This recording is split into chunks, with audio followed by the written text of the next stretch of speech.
मां निषाद प्रतिष्ठा त्वंगम शाश्वती समाहयत क्रोच मिथुनादेकम वधीः काम मोहितम। आदिकवि वाल्मीकि के मुख से अनायास निकला हुआ ये पहला श्लोक से उन्हें रामायण महाकाव्य लिखने की प्रेरणा मिली। एक दिन दोपहर के समय महर्षि वाल्मीकि तमसा नदी के किनारे प्रकृति की सुंदरता का आनंद ले रहे थे। बसंत उतर रहा था, पेड़ों की छाया सुखद लग रही थी। वन पर्वत सब हरे भरे थे। तमसा मंद गति से बह रही थी। नदी का जल निर्मल था, उसमें तैरती हुई मछलियां चमक रही थी और नदी तल भी साफ दिखाई दे रहा था। हरे भरे वन में भांति भांति के पक्षी कलरव कर रहे थे। नदी के किनारे लंबी चोंच वाले चटकीले रंग के पक्षी एक पात में ध्यान लगाए बैठे थे। उनमें से कभी कोई तेजी से उड़ता और तीर की तरह पानी में चोंच डुबोकर कुछ पकड़कर ले जाता। नदी तट की शोभा को देखकर महर्षि वाल्मीकि के मन में अपार हर्ष था। सहसा उनके कान में क्रोच पक्षी की सुरीली ध्वनि पड़ी। आंख उठाई तो देखा क्रोच पक्षी का एक जोड़ा नदी तट पर कलोल कर रहा है। क्रोच कभी चोंच से एक दूसरे के पीठ सहलाते, कभी थोड़ा सा उड़कर वे इधर उधर बैठ जाते और फिर पास आकर खेलने लगते। महर्षि वाल्मीकि को ये क्रोच बड़े प्यारे लग रहे थे। इतने में नर क्रोच को निषाद का तीर कहीं से आकर लगा और वो गिरकर छटपटाने लगा। पति की यह दशा देखकर क्रोच बड़े करुण स्वर में रोने लगी। क्रोच मिथुन की यह दशा देखकर ऋषि का हृदय करुणा से भर गया। वे शोक सागर में डूब गए। उनके हृदय की करुणा एक श्लोक में फूट पड़ी। हे निषाद, तू बहुत दिन तक प्रतिष्ठित न रह सकेगा, क्योंकि तूने क्रोच के जोड़े में से प्रेममद नर पक्षी को मार डाला है। बड़ी देर तक वाल्मीकि शोक के कारण बेसुध से रहे। जब वे स्थिरचित हुए तब अपने प्रिय शिष्य भरद्वाज से बोले, भरद्वाज, मेरे शोक पीड़ित हृदय से वीणा के लय में गाने योग्य 4 पदों और समान अक्षरों का यह वचन अनायास ही निकला है। मेरा मन कह रहा है कि अवश्य ही यह प्रसिद्ध होगा। भरद्वाज ने ये श्लोक कंठाग्र कर लिया और गुरु को सुनाया। इसे सुनकर वाल्मीकि बड़े प्रसन्न हुए। उन्होंने स्नान किया और वल्कल वस्त्र पहनकर शिष्य के साथ वे अपने आश्रम को चल दिए। मार्ग में भी वाल्मीकि मां निषाद गुनगुनाते चले जाते थे। उनका ध्यान श्लोक के अर्थ पर गया। अर्थबोध से उनका बड़ा दुहक हुआ। वे सोचने लगे कि मैंने व्यर्थ ही निषाद को इतना कठोर शाप दे दिया।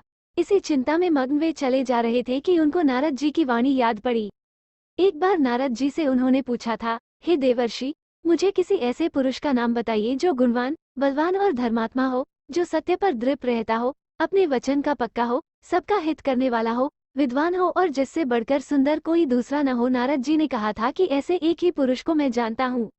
वे इक्ष्वाकु वंश के राजा दशरथ के पुत्र राम हैं। वे सब तरह से गुणवान और रूपवान हैं और जब क्रोध करते हैं तब डर के मारे देवता और दानव भी कांप उठते हैं। वाल्मीकि को ये सब बातें याद पड़ी और रामायण की जो कथा नारद जी ने संक्षेप में सुनाई थी वह भी उनको याद आई। यह याद आया कि देवर्षि देवलोक को आकाश मार्ग से किस अद्भुत गति से चले गए थे। जब महाराज रामचंद्र की कथा वे दोहराने लगे तो सहसा मां निषाद श्लोक का एक दूसरा अर्थ उनके मन में आया है। माधव रामचंद्र, तू अनेक वर्ष तक राज करेगा, क्योंकि तूने मंदोदरी रावण जोड़े में से कांपीड़ित रावण को मार डाला है।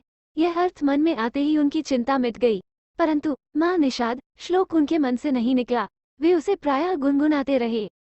एक दिन वाल्मीकि जब ध्यान में बैठे हुए मां निषाद गुनगुना रहे थे, सृष्टि के रचयिता ब्रह्मा जी ने उनको दर्शन दिए। ब्रह्मा जी बोले, ऋषिव, मेरी ही इच्छा से यह वाणी अनायास आपके मुंह से निकली है और श्लोक के रूप में इसलिए निकली है कि आप अनुष्टुप छंदा में महाराज रामचंद्र के संपूर्ण चरित्र का वर्णन कीजिए। श्रीराम की कथा संक्षेप में आप नारद जी ने सुन ही चुके हैं। मेरे आशीर्वाद से राम, लक्ष्मण, सीता और राक्षसों का गुप्त अथवा प्रत्यक्ष सब वृतांत आपकी आंखों के सामने आ जाएगा। जो आगे होगा वह भी दिखाई पड़ेगा। अतः जो आप लिखेंगे वो यथार्थ और सत्य होगा। इस प्रकार आपकी लिखी हुई रामायण इस लोक में अमर हो जाएगी। इतना कहकर ब्रह्मा जी अंतर्धान हो गए। वाल्मीकि श्लोकों में श्रीराम के चरित्र का वर्णन करने लगे। सब श्लोक मधुर और सुंदर थे। उनका अर्थ समझने में भी कोई कठिनाई नहीं होती थी। उनके सामने राम, लक्ष्मण, सीता, दशरथ और दशरथ की रानियों का हंसना, बोलना, चलना फिरना प्रत्यक्ष हो गया और वे बिना रुके रामायण की कथा लिखते रहे। 24,000 श्लोकों में उन्होंने पूरी रामायण लिख डाली। राम जी की और जीवन चरित्र सुनने के लिए मेरे चैनल को सब्सक्राइब करें। धन्यवाद।